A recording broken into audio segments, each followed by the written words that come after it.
नागपूर महानगरपालिकेच्या आपली बस सेवेत कार्यरत कर्मचाऱ्यांच्या विविध प्रलंबित मागण्यांवर अखेर सकारात्मक निर्णय घेण्यात आला आहे। मनपा प्रशासनाने वेतनाची थकबाकी, महागाई भत्ता, सुट्ट्या तसेच बस सेवेशी संबंधित इतर सुविधांबाबत महत्त्वाचे निर्णय जाहीर केले आहेत। याबाबत महापौर नीता ठाकरे यांनी पत्रकार परिषदेत माहिती दिली।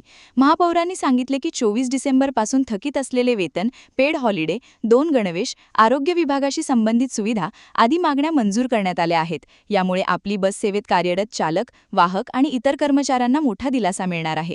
याशिवाय वेतन थकबाकीच्या रकमेवर महागाई भत्ताही देण्यात येणार आहे।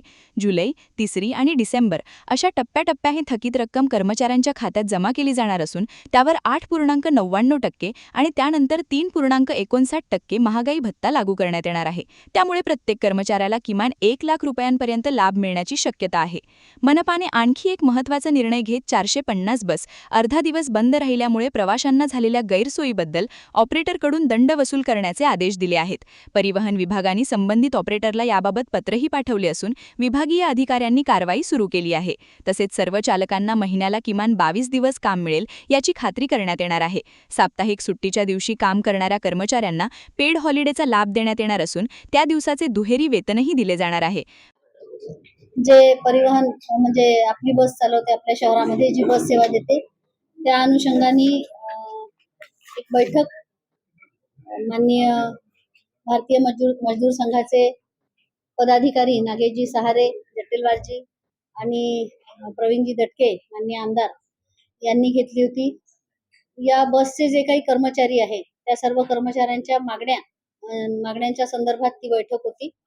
खरं म्हणजे 2-4दा बैठकी झाल्या आणि त्या संदर्भाने परवा 1-2 दिवसांच्या पूर्वी माननीय परिवहन सभापती आपल्या मंगलाताई खेकरे, सर्व परिवहनचे अधिकारी मुंगेजी, कुर्डेजी हे सर्व कमिशनर साहेबांसोबत बसून यांनी सर्वांनी चर्चा केली आणि त्यानंतर ज्या मागण्या होत्या त्यातल्या काही मागण्या पूर्ण करायच्या असा निर्णय घेतलेला आहे। त्यातील सहाय्यक कर्मचारी जे आहेत आपली बसचे, त्यांची थकबाकी आहे ती थकबाकी पूर्ण करावी असा निर्णय घेतलाय।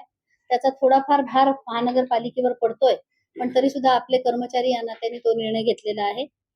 जे वाहक आहे त्यांनाही HRAचा निर्णय घेतलेला आहे। खरं म्हणजे पूर्वी पण ते मिळत होतं, परंतु आता जरा वाढीव त्यांचे वेजेस वाढल्यामुळे वाढीव HRA त्यांना देण्याचा असा निर्णय घेतलेला आहे। ती मागणी होती त्या अर्थाने 26 दिवसांची ड्युटी या सर्व लोकांना देण्यात यावी असाही निर्णय झालेला आहे।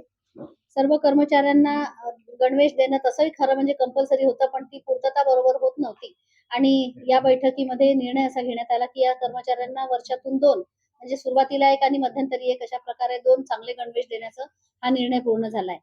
विमा पॉलिसीचा देखील निर्णय, या सर्व कर्मचाऱ्यांचा विमा काढण्याच्या संदर्भाने सुद्धा निर्णय झालेला आहे। सणांच्या सुट्ट्या या लोकांना आधी मिळत नव्हत्या, एक इमर्जन्सी सर्व्हिस या नात्याने, पण आता सणांच्या सुट्ट्या यांना मिळतील आणि निश्चितपणे मग सुट्ट्या मिळतील म्हणजे मग सेवा बंद राहील का? तर तसं होणार नाही। जे लोक सणाच्या वेळी सेवा देतील त्यांना दुप्पट पेमेंट त्या सुट्ट्यांचं देण्याचा असाही निर्णय घेण्यात आलेला आहे। एक 240 दिवस ज्यांची ड्युटी होईल त्या लोकांना 15 दिवस म्हणजे एक पेड लीव्ह हा देखील विषय पूर्वी जो याच्यामध्ये नव्हता कर्मचाऱ्यांसाठी, तोही समाविष्ट करण्यात आलेला आहे। वाठोड्याच्या डेपोमध्ये स्वच्छतागृह तयार करणं ही एक मागणी सर्व कर्मचाऱ्यांची होती, ती अतिशय योग्य होती, ती मागणी पूर्ण करण्याचं ठरवलंय। त्याशिवाय इतरही ज्या सर्व ठिकाणी जिथे डेपो असतील त्या सर्व ठिकाणी स्वच्छतागृह आणि कर्मचाऱ्यांच्या सुविधेसाठीच्या ज्या गोष्टी आहेत त्या पूर्ण करायचं ठरवलंय। मोरभवनच्या तिथे एक खरं म्हणजे मोठा प्रोजेक्ट आपण करणार आहोत, पण त्यासाठी जो अवधी आहे त्या अवधीमध्ये गैरसोय होऊ नये या अर्थाने आपल्या सर्व कर्मचाऱ्यांसाठी प्रवासी शेड, प्लॅटफॉर्म, सुधारित बैठक व्यवस्था, पिण्याचं शुद्ध पाणी, सपाटीकरण या सर्व गोष्टी करण्याचा असाही निर्णय याच्यामध्ये झालेला आहे। माननीय कमिशनर साहेब, माननीय परिवहन सभापती आणि त्यांची सर्व समिती यांनी सर्वांनी मिळून महानगरपालिकेचा हा निर्णय होतो आहे। हे सगळे झालेले निर्णय आता समितीमध्ये जातील आणि ते इम्प्लिमेंट होतील यासाठीची 1961 कायदा पण काही बरेच असे कर्मचारी त्यांना मिळत नाहीये का त्यांची जास्त दिवस 240 पेक्षा जास्त दिवस तरी ड्युटी केल्यानंतर त्यांना मिळत नसल्याचं तक्रारी आपण म्हणता तसं असेल तर निश्चितपणे या सगळ्या कर्मचाऱ्यांनी ज्यांनी तक्रार आपल्याकडे केली त्यांच्यासाठी आपण त्या तक्रारी विभागाकडे ज्या असतील त्या बघून त्यांना न्याय नागपूर बस सेवेत कार्यरत ऑपरेशन्स कर्मचारी आणि सहाय्यक कर्मचाऱ्यांना स्मार्ट पावती काढण्यासाठी डिजिटल उपकरणे उपलब्ध करून देण्यात येणार आहेत. तसेच वाळूच्या डेपोमध्ये कामगारांसाठी स्वच्छतागृहांची उभारणी तसेच मोसमानुसार सेवा शूज, रेनकोट, छत्री आणि आवश्यक सुरक्षा साहित्य उपलब्ध करून देण्याचाही निर्णय मनपा प्रशासनाने घेतला आहे.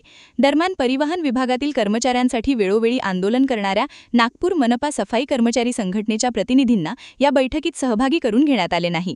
त्यामुळे संघटनेच्या प्रतिनिधींनी तीव्र नाराजी व्यक्त केली असून आंदोलन न करण्याचा फायदा काही मोजक्या संघटनांना मिळाल्याचा आरोप त्यांनी केला आहे.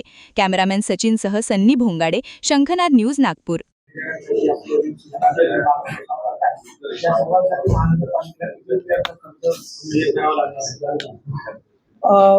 वर्षभराचा खर्च 12 करोड रुपये येत आहे आणि महिन्याला 1 करोड रुपये आहे.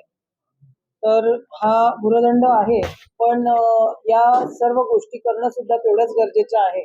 कारण कर्मचाऱ्यांच्या मागण्या आहे. अनेक वर्षांपासून त्या थकबाकी होत्या. त्या कारणामुळे या मागण्या भारतीय मजदूर संघाच्या माध्यमातून आमच्याकडे नेहमी त्या पाठपुराव्यासाठी येत होते. त्या कारणामुळे या अडचणी सोडवण्यात आलेल्या आहेत.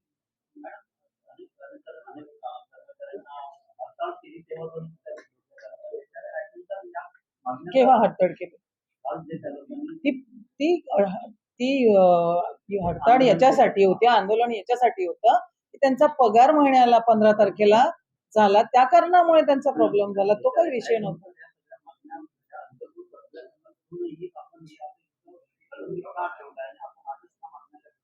या सर्व विषय टेक्निकल असतात. त्या सर्व तपासणी करून आणि त्या ऍक्टच्या हिशोबाने या सर्व गोष्टी पाहूनच हे सर्व डिसिजन घेतात. काल मी अभिनंदन करते आमच्या कमिशनर साहेबांचं, इटनकर सरांचं. आणि ते बसले 2 तास, डिपार्टमेंट घेऊन बसले. आमचे एएमसी सर होते, मेश्राम सर होते, आमचं सर्व डिपार्टमेंट परिवहनचं बसून या सर्व गोष्टी लाईन अप करून आज जी मीटिंग झाली, आमचे सन्माननीय प्रवीणजी दटके साहेब ते बैठकीला उपस्थित होते. आमच्या महापौर मॅडम उपस्थित होत्या, स्टँडिंग चेअरमॅन उपस्थित होत्या, त्यानंतर आमचे सत्तापक्ष नेते उपस्थित होते आणि युनियनचे लीडर सुद्धा उपस्थित होते, आमचे नागेश भाऊ सहारे. त्यांच्यासोबत सर्वच आजचे हे सर्व विषय जे सोडवण्यात आले त्याचं क्रेडिट आमच्या युनियनला आहेच, परंतु आमच्या कमिशनर साहेबांना याचं आणि आमच्या परिवहन विभागाला याचं क्रेडिट जातं. त्या कारणामुळे सहाय्यक कर्मचाऱ्यांच्या वेतना थकबाकी जी होती ते सुद्धा मंजूर झालेलं आहे. आमचं वाहक कर्मचाऱ्यांचं घर भाडे व भत्ता HRA हे सुद्धा मंजूर झालेलं आहे. वाहकांना 26 दिवस ड्युट्या मिळाव्या, नेहमीची युनियनची मागणं होतं की नेहमी हे सर्व व्हावं. 26 दिवसाच्या ड्युट्या सुद्धा ते सुद्धा पूर्ण झालेले आहे. म्हणजे आम्ही ते आता समितीच्या माध्यमातून ते पूर्ण करू.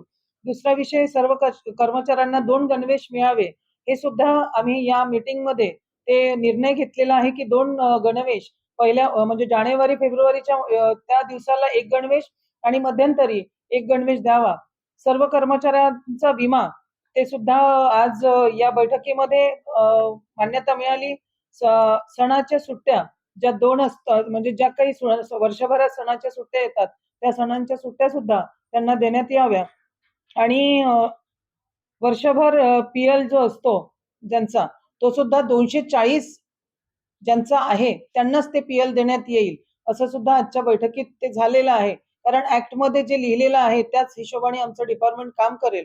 वाठोडा डेपोमध्ये स्वच्छतागृह करण्याचा जो आम्ही परिवहन विभागाने जो निर्णय घेतला आणि कमिशनर साहेबांनी हे जे सर्व गोष्टींना मान्यता दिली त्याबद्दल कमिशनर साहेबांचे मी खूप मनापासून धन्यवाद व्यक्त करते. मोरभवनचा एक महत्वाचा विषय राहिलेला आहे की मोरभवनमध्ये सर्व कंडक्टर ड्रायव्हरला ज्या वॉशरूम मध्ये जावं लागत होतं आणि 10 रुपये द्यावं लागत होते, असे रोजचे 2000 कंडक्टर ड्रायव्हर तिथे जाणं येणं करत होते. परंतु हे एक कंडक्टर 19-20 हजार रुपये महिन्याला कमवेल आणि 10 रुपये पर डे महिन्याला देईल, तर हे योग्य नव्हतं. त्यासाठी महानगरपालिका परिवहन विभागाने आणि आमच्या कमिशनर साहेबांनी हे डिसिजन घेतलेलं आहे की कुणालाच तिथे पैसे लागणार नाही.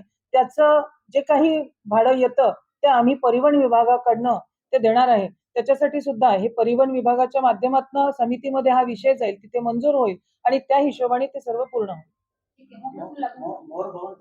बस आता 8-10 दिवसाच्या, 15-20 दिवसाच्या.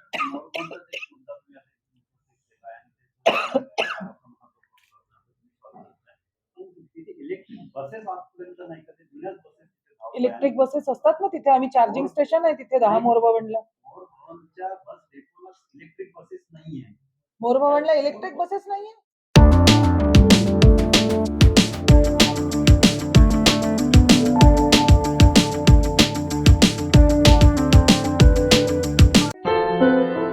क्या हुआ बहू? माँ, पाइल्स की बहुत तकलीफ हो रही है। तो तुम गुदरोग सर्जन के पास क्यों नहीं गई?